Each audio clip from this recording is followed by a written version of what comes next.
আসসালামু আলাইকুম।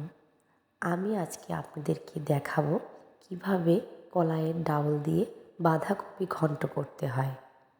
আমি একদম সহজভাবে এই বাঁধাকপিটা ঘন্ট করব। প্রেসার কুকারে আমি বাঁধাকপিটা ঘন্ট করব। এই জন্য আমি প্রেসার কুকারে বাঁধাকপিগুলো দিয়ে দিলাম। সাথে আমি এখানে রসুন, পেঁয়াজ, কাঁচামরিচ, লবণ, সামান্য হলুদ দিয়ে দিলাম।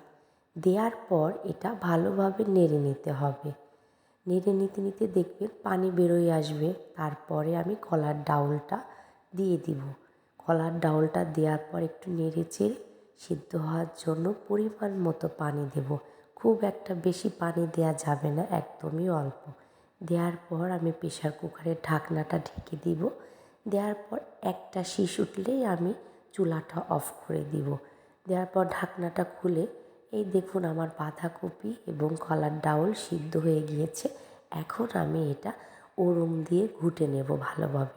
ঘোটাটা হয়ে যাওয়ার পর আমি একটু ঘন্টটা আঠালো হওয়ার জন্য আমি চাউলের গুঁড়া দেব।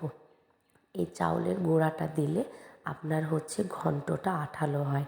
এবার নেড়ে চেড়ে আমি এবার রেখে দিয়ে একটি কড়াইতে এটা তেলে দেব। তেলে দেওয়ার জন্য আমি এখানে দিয়েছি রসুন, পেঁয়াজ।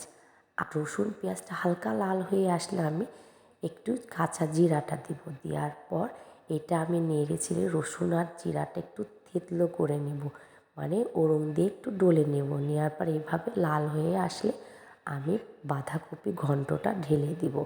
দেওয়ার পর চুলাটা অফ করে দিতে হবে, তখন আর জাল দেওয়া যাবে না।